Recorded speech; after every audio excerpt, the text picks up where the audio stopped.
ദേശീയപാത തൽപ്പാടി മുതൽ ചെങ്കള വരെയുള്ള പ്രവൃത്തി ഏകദേശം പൂർത്തിയാകുമ്പോൾ എല്ലാ സ്ഥലങ്ങളിലും പോകേണ്ട പേരുകൾ അടയാളപ്പെടുത്തുന്ന ബോർഡുകൾ സ്ഥാപിച്ചിട്ടുണ്ട്. ആ ബോർഡുകളിൽ വ്യാപകമായ തെറ്റുണ്ട് എന്ന് പലപ്പോഴും നിർമ്മാണ കമ്പനിയുടെ ശ്രദ്ധയിൽപ്പെടുത്തിയതാണ്. അതുപോലെ ബസ് സ്റ്റാൻഡുകൾ അതിന്റെ സ്റ്റോപ്പ് അടയാളപ്പെടുത്തുന്ന സ്ഥലങ്ങളിലൊക്കെ വ്യാപകമായ ബസ് സ്റ്റോപ്പുകളുടെ പേരുകൾ പരസ്പരം മാറിയിട്ടുണ്ട്.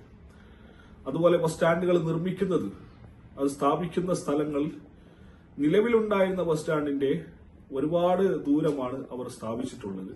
പലപ്പോഴും പല ഉദ്യോഗസ്ഥന്മാരുടെയും അതുപോലെ നിർമ്മാണ കമ്പനിയൊക്കെ ശ്രദ്ധയിൽപ്പെടുത്തിയതാണ്. ഇതുവരെ തീരുമാനമായിട്ട് 1-2 പ്രശ്നങ്ങൾ പരിഹരിച്ചിട്ടുണ്ട്. ഇപ്പോ പ്രധാനപ്പെട്ട മംഗൽപാടി പഞ്ചായത്തിലെ പ്രധാനപ്പെട്ട ഒരു സ്റ്റോപ്പാണ് നാബസാർ. താലൂക്ക് ഓഫീസ്, താലൂക്ക് ഹോസ്പിറ്റല്, ഒരുപാട് സ്കൂളുകൾ, ഓഫീസുകൾ, അങ്ങനെ ഒരുപാട് സ്ഥാപനങ്ങൾ, ഹയർ സെക്കൻഡറി സ്കൂളൊക്കെ ഉള്ള ഒരു സ്ഥലത്ത് മംഗൽപാടി എന്നാണ് അവിടെ അവർ മെൻഷൻ ചെയ്തിട്ടുള്ളത്, പേരിട്ടിട്ടുള്ളത്. ഞാൻ പലപ്പോഴും അവരുടെ കളക്ടർ അടക്കമുള്ള ആളുകളുടെ ശ്രദ്ധയിൽപ്പെടുത്തിയതാണ്. പേരുകൾ വ്യാപകമായി അവർ പരസ്പരം ബന്ധമില്ലാത്ത സ്ഥലങ്ങളിലൊക്കെ പേരുകൾ തെറ്റിയിട്ടാണ് അവർ സ്ഥാപിച്ചിട്ടുള്ളത്. ഇത് അങ്ങേയറ്റം പ്രതിഷേധമാണ്.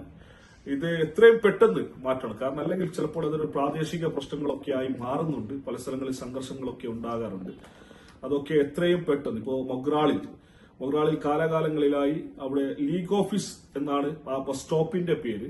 പക്ഷേ അത് പലപ്പോഴും ആവശ്യപ്പെട്ടിട്ട് പല ബന്ധമില്ലാത്ത പേരുകളൊക്കെ സ്ഥാപിച്ച് അവിടെ വലിയൊരു സംഘർഷമൊക്കെ ഉണ്ടായിട്ടുണ്ട്. അപ്പൊ എത്രയും പെട്ടെന്ന് നാബസാർ ബസ് സ്റ്റോപ്പിൽ അത് നാബസാർ തന്നെയാണ്, അത് മംഗൽപാടിയല്ല. അങ്ങനെ പല സ്ഥലങ്ങളിലൊക്കെ ഇപ്പോ ഉപ്പള GHS ഉപ്പള സ്കൂൾ എന്നാണ്, അതിന്റെ VHS ഉപ്പള എന്നാണ് അവരെ അവിടെ രേഖപ്പെടുത്തിയിട്ടുണ്ട്. അന്നത് ഉടനടി അവർ മാറ്റി തന്നിട്ടുണ്ട്. ഇതൊരു അങ്ങേയറ്റം പ്രതിഷേധമാണ്. പല പേരുകളൊക്കെ ബന്ധമില്ലാത്ത പേരുകളായിരുന്നു അവർ സ്ഥാപിച്ചിട്ടുള്ളത്. അത് എത്രയും പെട്ടെന്ന് മാറ്റി യഥാർത്ഥ പേരുകൾ അവിടെ സ്ഥാപിക്കണമെന്ന് ആവശ്യപ്പെടുന്നു.